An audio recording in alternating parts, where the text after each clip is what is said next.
everyone, Nikki Ganjemi here, and this is Monday Mindset and Manifestation.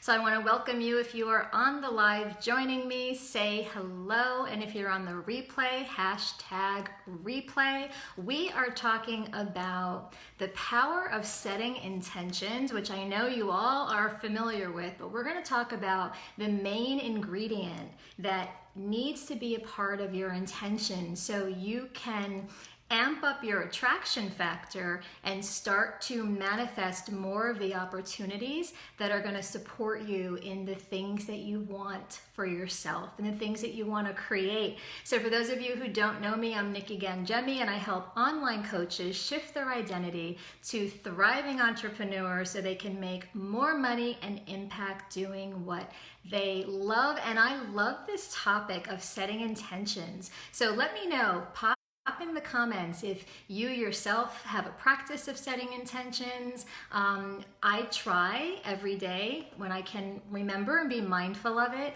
to always reconnect to an intention. And it doesn't have to just be that you're setting an intention for the day. You can set intentions for each thing that you do. It could be your intention could be to, to get to the gym on time, for a class that you're taking, or when you get there that there's a treadmill that is available for you to hop onto and start doing your workout.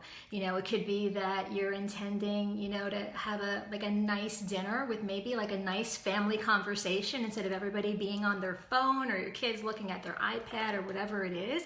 But that's the thing about setting intentions. It's not a one and done. You get to set them for everything that you do throughout your day. And why we want to do that is because it gets you to focus on what you want and how you want something to go. So you're always reconnecting to what do I want, and then also how do I want to feel. And that's a big thing because it's Mike Dooley and Andy Dooley that they say it's feeling first, manifestation second. So when we want to manifest something, we've got to have the feeling first. We've got to align with the feeling. So as part of your intention setting, it's not only what I want, what do I want, but it's also how do I want to feel? And then connecting to that feeling now, and if it's excitement or gratitude or happiness, whatever it is, or if it's freedom, if it's financial freedom, whatever it is, it's like, how can I feel a little bit of that right now? Because we can always access some of those feelings if we just think of a time when we were experiencing it, right? Does that make sense, you guys? Let me know. So it's like, we have our imagination. It's like, use it. Your brain doesn't know the difference between what is real and what is imagined. So you can think about a time when you were having that, that financial independence or that joy or that love or whatever it is that you're craving. You can go back to it, or even the confidence. Maybe you want confidence because maybe right now you're experiencing some doubt. Well, you're not always doubtful, right? You're not doubtful 100% of the time. So think about a time when you were confident and just close your eyes and go there and remember, how did it feel? How did you stand? How did you sit? How did you speak? How did you carry yourself? And just go to those thoughts and those feelings and try it on for size right now. It's all about tuning into the feeling. And if you do it for, seconds or a couple of minutes, you'll get to that feeling place. You will, because like I said, your brain doesn't know the difference between real and imagined. I can close my eyes right now and I can think of a dish of pasta, right? I could think of vodka sauce, that's my favorite. And I could see it on the plate. I could see myself adding pepper and grated cheese, and I could get hungry just because I'm thinking about it. And there's no food in front of me, but I don't know that the brain doesn't know the difference, right? So that's the thing with this. So when it comes to setting intentions, you want to be really clear on what you want and how you want to feel. And that's when opportunities will start to come up. So I'm going to give you an example. Back in 2017, it was in the spring. I wasn't even online yet.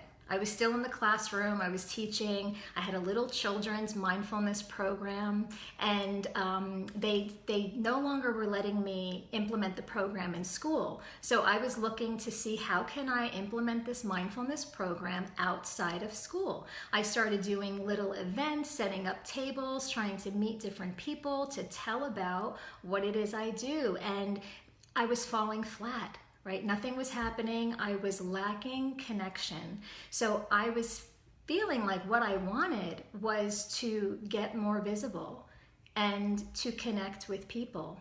But at the same time, there was conflict because I wasn't seeing any evidence of that happening. And I was feeling the doubt and the frustration of all the legwork I was doing. And it just wasn't panning out the way that I wanted. But I kept reconnecting to, what is my intention? My intention was, I wanted to get my message out there.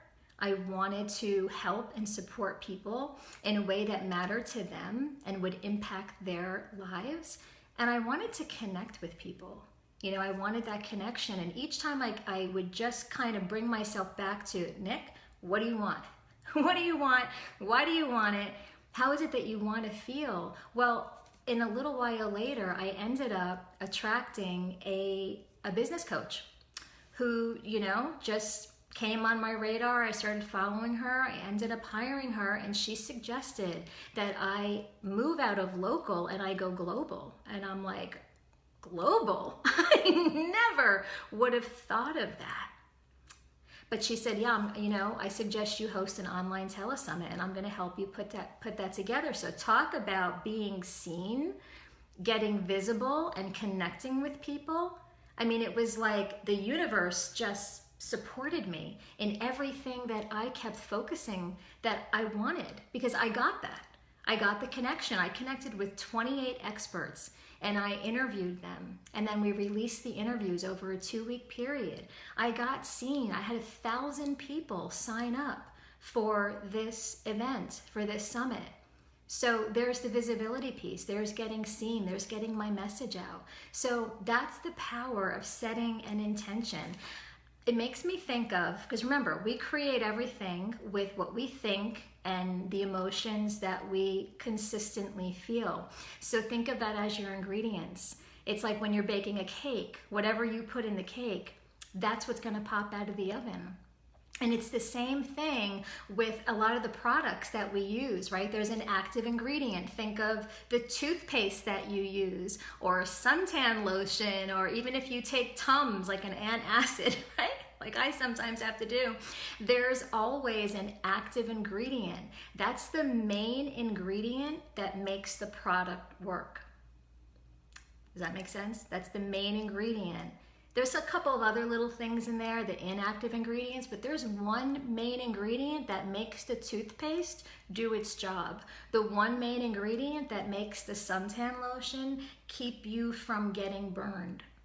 And it's the same thing with intentions. You know, when you want to create whatever it is, if it's to grow your business, make more money, get visible, whatever your goal is, your intention is going to be your active ingredient. It's focusing on what it is that you want and how that you want to feel, because that's what you're creating with. In the manifestation, it just comes into your physical reality. I was reading, I don't know if I have it here, the Mike Dooley. I do have it, it's right here. Did you ever read his book, Leveraging the Universe? I don't know if you can see it, Leveraging the Universe. It's 7 Steps to Engaging Life's Magic by Mike Dooley. This is a fabulous book. If you haven't read it, I highly recommend it. But in here, he talks about how the universe manages circumstances, people, and players in your life that will yield the emotion that you sent out first. So the emotion is so important. You know, whatever it is that you want, think about why. Why do I want that? And how is it going to make me feel? And how can I feel that right now? And when you start feeling it right now, that's what you're putting out there. Now, right people and circumstances and players can come into your life. Just like my example of how I was putting out that I wanted to get more visible so I can create a bigger impact, grow my business. I wanted connection. Well, look at the circumstances that just kind of spiraled into my life. It was like, for me, she was the perfect business coach for me at the time. Just came into my vision so I can see her. And then the connection, look at the 28 experts that I connected with, and some of them I still have a relationship with today. We still collaborate together. And then even the impact. So it's like all of that was just kind of came into my reality because I was focused on it. So whatever it is, maybe you want to host an online event, maybe you just want to start your business or to build it or grow it or reach a certain goal that you have, like a money goal or an impact goal, whatever it is, always go to what's the intention? What is it that I want to create? Why? Why do I want to create it? And most importantly, how do I want to feel? How do I want to feel, and how can I start feeling that way right now? And that's going to be the power in getting I forgot the name of the guy who says it, but the universe is conspiring for my benefit. Well, how you can help move things along by keeping your focus on what you want and how you want to feel. And then the work happens. It's like opportunities come, the people come, the players come. And it's all there, and it's like, wow, I couldn't have planned this better. Sometimes it's your best case scenario, and it's like, I couldn't have planned it to come out better. And it does. So it's being in alignment. So let me know if what's coming up for you, if this is resonating with you, or even, share with me some of your intentions that you have. But that's one of a great practice that you can develop to help you move the needle forward in your business and even in your life is setting those intentions, and it's keeping the focus on what you want. And another thing that's good about that is it sparks ideas, ideas that you wouldn't have had before. All of a sudden, now you can see those ideas because your mind is open and you gain this clarity. So pay attention, and when the fear and the doubt comes up, as it normally is going to, because we're human, right? We're going to start to worry, we're going to doubt, we're going to second guess ourselves. Just reconnect. Just notice it. That's the first step, being aware, right? So just notice it, and then, is that true? And if it's not true, and it usually isn't, your thoughts and beliefs are not true, they're just beliefs, it's okay. So it's not true. So what else is possible? And what is it that I want? And that's how you kind of get back on your right path. So I hope that this was helpful for you today. That's what I wanted to talk about, setting intentions. I suggest setting intentions multiple times a day. You could set them for anything that you're going to do. You could set them for anything, really, over and over again, and it's a good practice to get you focused on what you want. So if you are watching this on YouTube, be sure to subscribe to my channel so you get notifications of when I have a new video coming out. Please like, share. I appreciate your support, you guys. Love you all. Have a great rest of your Monday, and I will see you all on Thursday. Bye for now.